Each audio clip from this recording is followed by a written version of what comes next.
Hello বন্ধুরা, তোমরা সবাই কেমন আছো? আবারও চলে আসলাম আরেকটা দারুণ স্বাদের রেসিপি নিয়ে। আজকের রেসিপিটা আমি তৈরি করেছি আস্ত মুরগি দিয়ে। দুটো মুরগি দিয়ে আমি রোস্টটা তৈরি করে তোমাদের দেখাবো। প্রথমে আমি মুরগিগুলোর চামড়া পরিষ্কার করে সুন্দর করে পাগুলা কেটে নিলাম। ভিতরের অংশগুলো আমি গলার কাছ থেকে আর মুরগির পেছনের সাইড দিয়ে বের করে নিলাম। দুটো পায়ে আমি পেছনের দিকে ভরে নিলাম আর সামনের দিকে দুটো ডানা আর গলাটা মাথাটাকেও গলার সাইড দিয়ে ভরে নিলাম। এইবার আমি সামান্য পরিমাণ পানি দিয়ে হাঁড়িতে চুলোর মধ্যে বসিয়ে দিলাম। দিয়ে দিলাম এর উপর হাফ চা চামচ হলুদ গুঁড়ো আর হাফ চা চামচ লবণ। 5 মিনিটের মতো সেদ্ধ করে নিলাম। এইবার ভেজে নেব। চুলোয় একটা প্যান বসিয়ে এর মধ্যে দিয়ে দিলাম পরিমাণ মতো রান্নার তেল। এবার একটা একটা করে আস্ত মুরগির রোস্টগুলা দিয়ে দেব।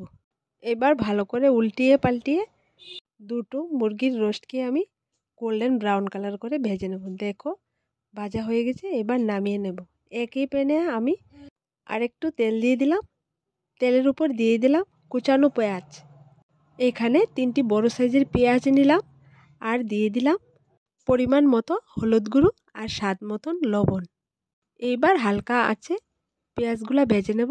যখন দেখব পেঁয়াজের কালারটা একটু চেঞ্জ হয়ে গেছে, এর উপর দিয়ে দেব পেস্ট করা আদা, রসুন, ধনের গুঁড়ো, জিরের গুঁড়ো সবগুলো আমি পরিমাণ মতো দেব। আর শুকনো লঙ্কার গুঁড়োটা দিয়ে দিলাম 2 চা চামচ। এইবার নেড়ে নেড়ে সুন্দর করে মশলাটা কষিয়ে নেব। বন্ধুরা, তোমরা যদি চাও আমার চ্যানেলের মধ্যে আস্ত মুরগির অন্যরকম স্টাইলে একটা রেসিপি আছে, দেখে আসতে পার। দেখো বন্ধুরা, মশলার সাথে পেঁয়াজটা সুন্দর করে কষানো হয়ে গেছে। এবার উপর দিয়ে দিলাম এলাচ পাউডার। এলাচ পাউডারটা দিয়ে হালকা নেড়ে এর উপর দিয়ে দেব আমি আস্ত মুরগির রোস্টগুলা। সব শেষে দিয়ে দিলাম রোস্টের উপর 2 চামচ দেশি ঘি। ঘিটা জমিয়ে আছে। এবার নেড়ে ভালো করে রোস্টের সাথে মিক্সড করে নেব। দেখো বন্ধুরা, চিকেন রোস্টটা একদমই রেডি। খুবই সুন্দর হয়েছে দেখতে, খেতেও দারুণ স্বাদ লাগে। তোমরা একবার ঘরে ট্রাই করে দেখবে, খেতে দারুণ স্বাদ।